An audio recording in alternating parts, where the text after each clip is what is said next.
السلام عليكم ورحمة الله وبركاته. تعالوا النهاردة ان شاء الله هنعمل لحمة نسلقه مع بعض.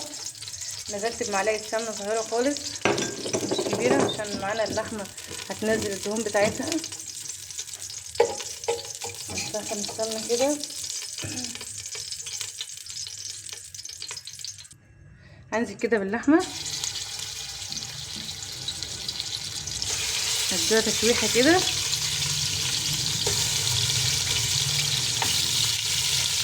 تظبطها بتبقى جميلة. ممكن تعملي عليها ملوخية، تعملي اللي انت عايزاه تعملي عليها.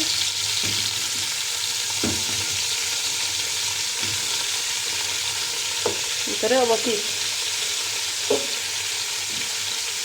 كده.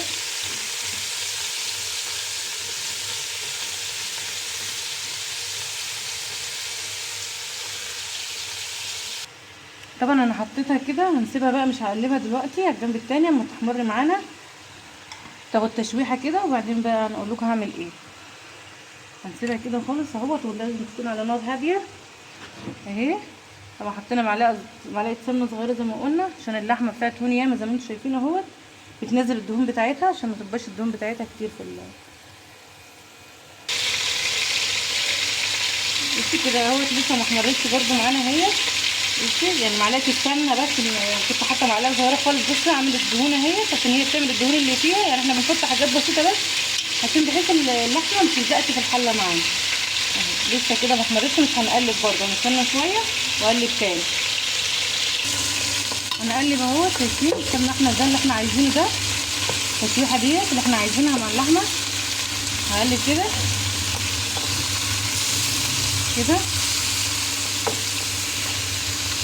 اهو. عايزين نوصل للون دي في اللحمه كده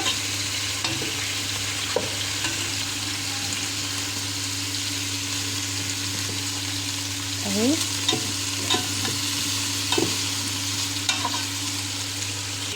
اما خدت لون معانا بقى هننزل بنص معلقه فلفل اسود ومعلقه سكر ومعلقه سكر. طبعا السكر دي عشان تستوي معانا بسرعه، متاخدش معانا في يوم.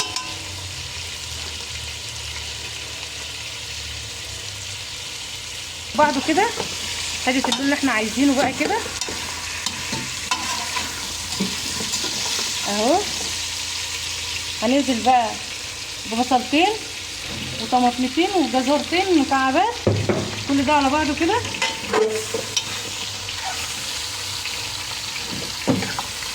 قلب ده كله على بعضه كده، ياخد تشويحه مع بعضه تاني اهو. شايفين اهو.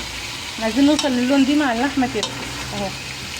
يبقى نزلنا بجزرتين مكعبات وطماطمتين برضو مكعبات وبصلتين مكعبات مع الفلفل مع السكر اهو.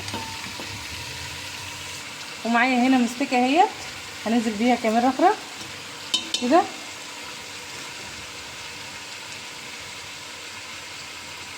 ومعايا نص معلقه من حبهان اهي.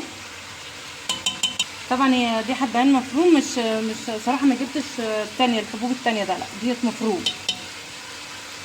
اسمه دي لورا طير لورا. هنقلب كل ده على بعضه كده. اجمل شوربه تشربيها بقى. شايفين؟ هسيبها تشوح تشويحه كده واجيب الميه. طبعا انا مش حاطه الملح دلوقتي عشان تستوي معانا على طول، والسكر اللي احنا حطيناه بيخلي اللحمه تستوي معانا على طول، ما تاخدش وقت معانا كده. احنا بقى هننزل بالميه. نجاح شربتك معاكي الميه المغليه اهي. لازم الميه ما تنزليش بقى ساعه ابدا اهي اهي. لازم تكون ميه سخنه. شايفين انا لسه نازله بالميه اهي. شايفين لون الشوربه عامل ازاي؟ لونها جميل اهو. لسه بقى ما تستوي هنشوف لون الشوربه بقى تبقى احسن من كده كمان. شوف لونها عامل ازاي اهي. لسه نازله انا بالميه اهي. هنسيبها بقى لما تستوي ونبص عليها. خلاص هي بتغلي اهي. هنغطي عليها بقى ونسيبها، مش هتاخد معانا ياما ان شاء الله. خلاص اللحمه قربت تستوي معانا اهيت. مفيش لا في ريم ولا في حاجه. شايفين لون الشوربه هنا جميل ازاي. خلاص اللحمه استوت معانا اهي، يعني كمان ربع ساعه بالكتير ننزلها من على النار. والشوربه شوف لون الشوربه عامل ازاي، لونها جميل جدا. شويه كده ربع ساعه وهننزلها على طول من على النار. خلاص بتاعتنا من على النار اهي واستوت معانا. شايفين اهي، بصي زي الزبده اهي. طبعا اللي بخليها تستوي معانا على طول معلقه السكر اللي احنا بنحطوها معانا، وقبل ما ننزلها بنص ساعه اما تقرب تستوي كده في نص السوا بتاعها بنحط الملح بتاعنا بقى على حسب الرغبه. وهنا معانا الشوربه اهي بتعمل عليها لسان عصفور ملوخيه وكده. ومعانا هنا لحمه بالعظمه اهي برضو طبق تاني. وفي حفظ الله.